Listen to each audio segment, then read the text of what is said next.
Sampai hari ini Tuhan kasih kami makan, Tuhan kasih kami berkecukupan kehidupan anak-anakku. Jujur saudara, itu yang pertama, kesehatan anak-anakku. Gak pernah kami dikasih sakit penyakit. Itu yang pertama yang aku syukuri sama Tuhan.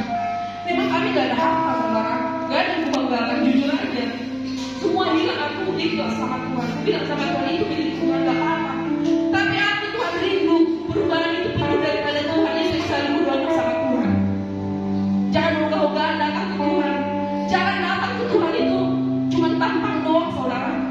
Ingatlah, mungkin manusia melihat, oh mama masih itu hebat, perubahannya hebat di depan. Jujur aja saudara, saya gak hebat.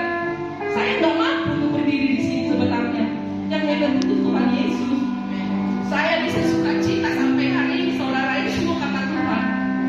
Sampai aku bilang sama Tuhan, semua juga bilang Tuhan gak apa-apa, tapi dia akan tetap setia meskipun sakit gitu ya saudara. Datang Edare yang kemarin korban, tanya Tuhan dulu dan siapa tahu punya kesalahan. Jujur saudara, setiap kesalahan yang dulu aku diminta aku sama Tuhan. Dan aku bilang teman-teman, aku gak nyalahkan Tuhan, cuma aku bilang sama Tuhan, Tuhan kapan waktunya? Aku tanya Tuhan, kapan Tuhan? Kadang malam hari aku bilang sama Tuhan, Tuhan jangan pernah mempermalukan anak-anakku Tuhan. Jangan pernah kekurangan anak-anak. Tolong selalu saudara, jujur. Banyak orang yang luar biasa menolong kehidupan, orang yang gak kenal, orang yang terdekat dengan aku, banyak mengasihi aku. Jadi gini saudara, yang mau aku saksikan buat ibu-ibu muda, bapak-bapak muda, jangan pernah andalkan istrimu, jangan pernah andalkan suamimu. Jujur, sekarang aku apa aja aku kerjain, gak mau dong saudara jadi tukang cuci, tukang ngosok, gak mau saya saudara. Jujur aja aku bilang, malah saya bangga, terima kasih Tuhan, kau percaya saat ini pekerjaan ini saudara.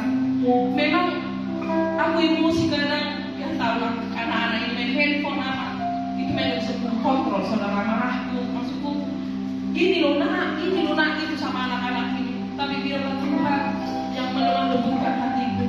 Aku sadar saudara, jujur sadar. Sebenarnya salah Tuhan, aku terlalu kasar sama anak-anakku. Tapi kadang tekanan hidup yang membuat saudara. Mari tuluskan hatimu sama Tuhan, jangan nego-nego sama Tuhan. Jangan sampai Tuhan turun tangan menghajar hidupmu. Kalau kita pribadi saudara gak bisa menghajar. Paling kita cuma maki-maki doang, udah selesai. Besok baikan, gak ada gunanya saudara. Baikan, berantem lagi, apa gunanya hidup ini saudara? Apa yang mau kita bawa ke depannya? Apa mau dicontoh anak-anak? Makanya tunduk sama Tuhan. Gak perlu tunduk sama istri, sama suami. Gak perlu yang terlalu yang berlebihan. Hormat tetap hormat, tapi tetap andalkan Tuhan saudara. Jujur, buat ibu-ibu muda, datanglah ke Tuhan, datang, ayo. Karena perjalanan ini masih panjang saudara.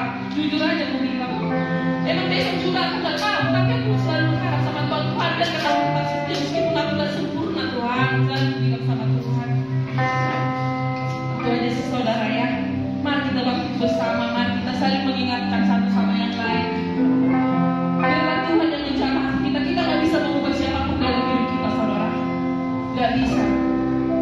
Aku pribadi selalu keraskan hatiku. Aku keraskan tuh hatiku. Gak Tuhan, gak gitu saudara. Cuma aku sadar sekarang Roh Kudus